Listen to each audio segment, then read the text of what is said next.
Ginger Lozar is sparking curiosity and encouraging imagination through hand puppetry. She's here today to tell you all about her art form. Welcome to ciLiving. Well, hello, happy to be here. So who is this? This is the Girl Scout who is a wolf, who sells Girl Scout cookies in order to get into the second little pig's house.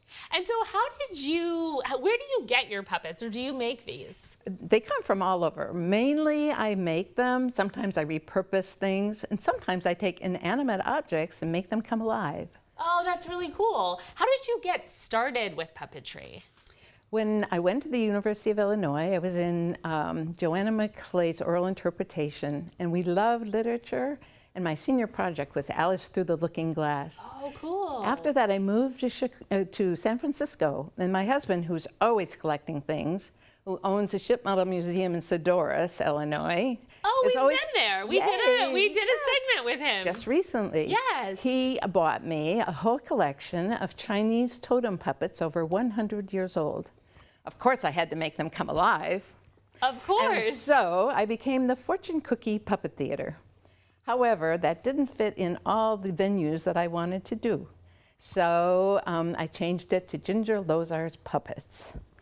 I have enjoyed doing them for such a long time, and the puppets are amazing.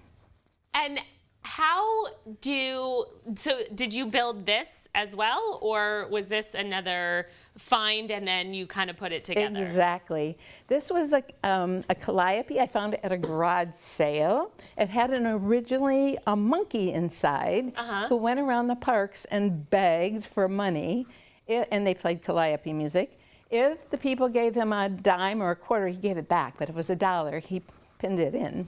I found this at a garage sale. I made the proscenium, and now I store all the puppets in here instead of a monkey. And then where do you perform? I perform in schools. I have performed in lots of libraries. I was with the Illinois Arts Council, and so I performed at Millennium Park, greatest authors, greatest artists who are puppeteers, and everyone, I suppose.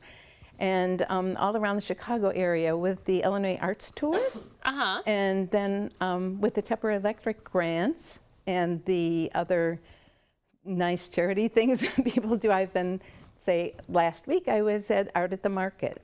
Oh, nice. Yeah, so we're very willing to go many places for many people.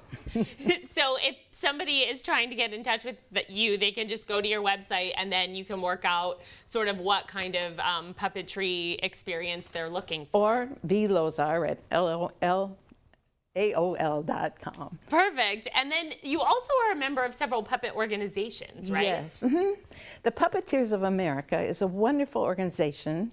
It's puppets.org. And it's where I got my start, actually, as a professional puppeteer.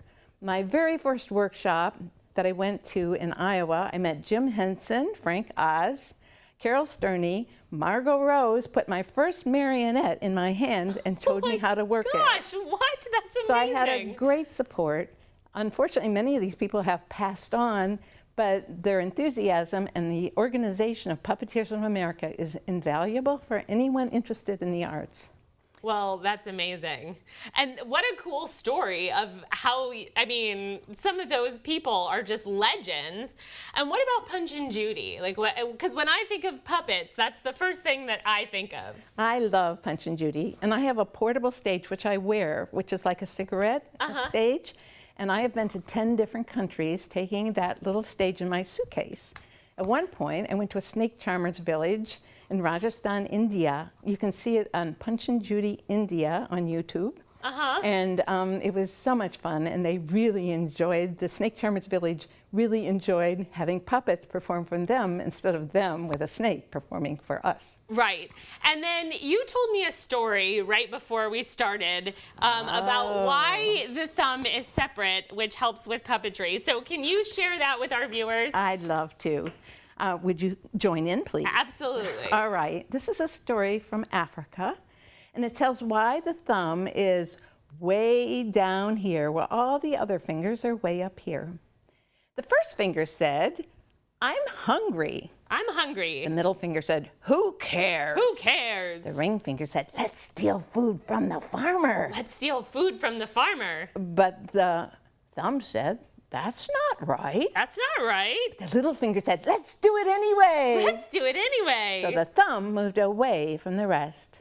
And that's why the thumb's way down here and all the other fingers are way up here. That's great. And then that gives you the flexibility to control your puppets. There you go. Well, I'm very excited to see this puppet theater in action. So when we come back, Ginger will give you a sneak peek performance from one of her shows. ciLiving will continue in just a few minutes, so don't go anywhere.